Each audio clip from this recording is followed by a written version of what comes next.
Ya, tak lama lagi kita akan mengenang kembali peristiwa akbar Konferensi Asia Afrika yang digelar 60 tahun silam. Konferensi Asia Afrika merupakan tonggak sejarah yang penting karena terbukti memiliki peran yang sangat luar biasa bagi warga dunia dalam upaya mencapai perdamaian. Ya, lantas sudah sejauh manakah kesiapan Indonesia sebagai tuan rumah penyelenggaraan kali ini? Ya, untuk membahas hal ini lebih lanjut di studio telah hadir. Di sini ada Ibu Esti Reko Astuti, Dirjen Pemasaran Pariwisata Kementerian Pariwisata Republik Indonesia, dan juga Bapak Freddy Hatulung sebagai Direktur Jenderal Informasi dan Komunikasi Kominfo yang juga menjabat sebagai Sekretaris Bidang Media dan Hubungan Masyarakat Panitia Nasional Peringatan KAA ke-60. Selamat datang Pak Freddy dan juga Ibu Esti. Terima kasih telah hadir dalam spesial dialog kali ini. Ini kalau kita lihat memang kali ini adalah yang ke-60 tahun. Nah, dengan temanya adalah belum kali lahir, ini terkait dengan, ya belum lahir sayangnya ya. Ini terkait kalau tema kali ini adalah memperkuat kerjasama antara selatan-selatan baik perdamaian maupun kesejahteraan. Nah, kita lihat begitu banyak antara hubungan bilateral maupun dengan beberapa negara-negara antara Asia dan Afrika. Kalau kita ke bidang pariwisata yang saat ini juga banyak sekali disoroti, ini juga tidak hanya Asia maupun Afrika atau bahkan seluruh dunia. Ini kita lihat trennya sekarang ini pariwisata Asia Afrika itu seperti apa sih sebenarnya Bu Esti? Untuk tren pariwisata di Asia Afrika memang untuk negara-negara di Asia Afrika cukup prospektif ya perkembangannya, trennya. Karena kalau kita lihat di Asia itu ada RRT, ya, ada India. Gitu kemudian juga di Afrika kita ada Mesir, dan itu merupakan pasar-pasar yang memang cukup sangat trennya dari sisi numbers, terus pertumbuhannya itu cukup luar biasa.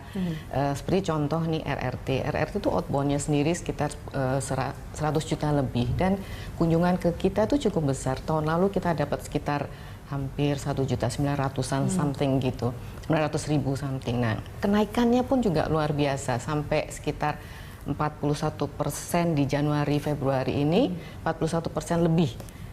Begitu juga yang di Mesir.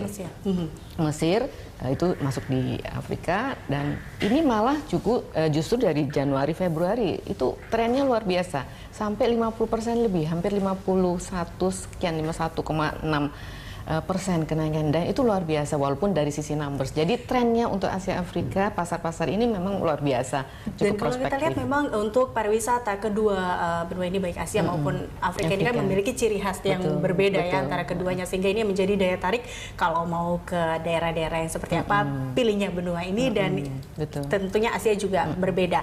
Nah, kalau kita lihat di Indonesia sendiri dari pasar atau potensial pasarnya sendiri, Bu Esti, ini Indonesia apakah memang sudah dilirik ataupun sudah dikenalkah sejauh mana untuk di Afrika? Memang kita sebenarnya sudah lama ya dengan mensasar kasarnya pasar Afrika sejak tahun 2000-an begitu. Sudah ada kerjasama, sudah ada juga kita kegiatan-kegiatan promosi, tapi memang banyak kendala, ada beberapa kendala, misalnya kayak aksesibilitas, terutama konektivitas penerbangan. Promosi kita juga memang harus lebih digencarkan. Berarti memang harus ada beberapa yang harus khususnya di Afrika. Nanti sebelum kita masuk ke kendala, saya mau ke Pak Freddy dulu nih. Kalau kita lihat memang kerjasama, ini tadi kita buka dari pariwisata, tapi di KA ini kan semua membahas banyak hal. Ada tadi ada 4 bidang kerjasama, baik bilateral, ada pun kerjasama lainnya. Nah, sejauh mana sih sebenarnya untuk kesiapan dari KAA untuk yang ke-60 ini? Kalau ditanya kesiapan, kalau saya kuantifikasi barangkali sudah menjangkau 90-95%. 99,5 ada 3 aspek, ya? Ada 3 aspek yang kita persiapkan. Pertama dari segi substansi, kedua dari segi penyelenggaraan, ketiga dari segi side event. Ibu Esti ini penanggung jawab bidang side event sebenarnya. Jadi nanti ada budget kali, karena salah satu yang baru di dalam peringatan event internasional ini adalah, kalau biasanya event internasional itu yang sibuk itu pemerintah sebagai host, sekarang ini pemerintahan Jokowi juga ingin melibatkan sebanyak mungkin partisipasi masyarakat.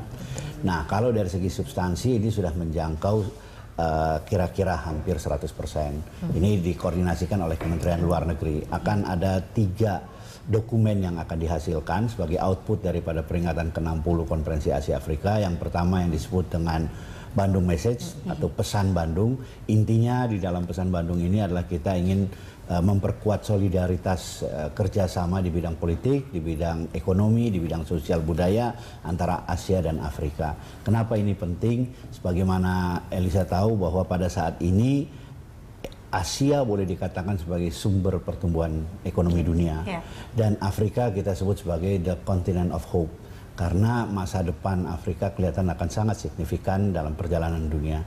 Nggak banyak orang tahu, nanti kalau bisa Bu Esti bisa cerita, kita tahu bunga tulip dihasilkan oleh Belanda, tapi sekarang pengekspor terbesar bunga tulip itu ternyata Ethiopia. Jadi ini satu contoh saja betapa signifikannya Afrika ini menuju ke masa depan. Jadi ini di dalam konteks itu, pertama tadi Bandung Message. Kemudian yang kedua, agenda kedua atau dokumen kedua yang akan dihasilkan yang disebut dengan Reinvigorating the New Asia-Africa Strategic Partnership. Nah ini akan dibahas kurang lebih 8 agenda di dalamnya. Pertama menyangkut masalah organized crime, mengenai terorisme, counter terrorism ya.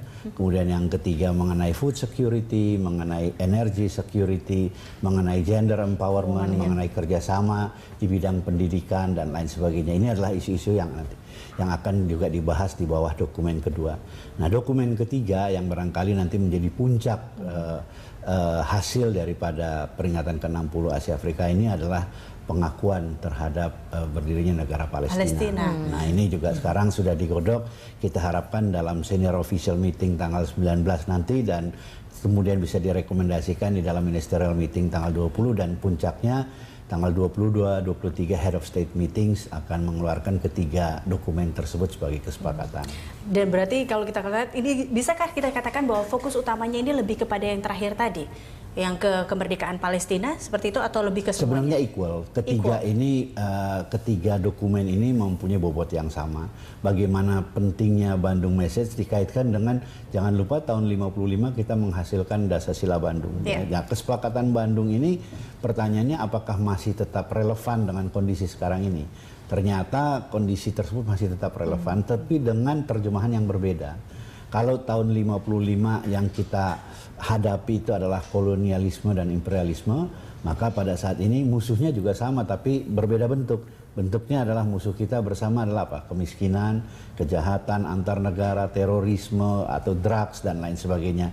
Oleh karena itu reaktualisasi dari Dasar-Sila Bandung barangkali dalam bentuk wujud konkret existing kondisi yang tadi kita sebutkan. Tetapi sekarang berbicara terorisme kita tidak bisa masa bodoh dan mengatakan itu kan terjadi di ujung sana. Iya, betul. Tapi kenyataannya sekarang juga ada ekspor-mengekspor antara yang datang dari berbagai macam belahan dunia. Oleh karena itu masalah ini menjadi penting. Kedua, drugs. Indonesia bahkan sudah memproklamirkan diri sebagai salah satu negara yang emergency, darurat drugs. Betul. Oleh karena itu kerjasama kita dengan berbagai negara termasuk Afrika dalam ini menjadi sangat signifikan.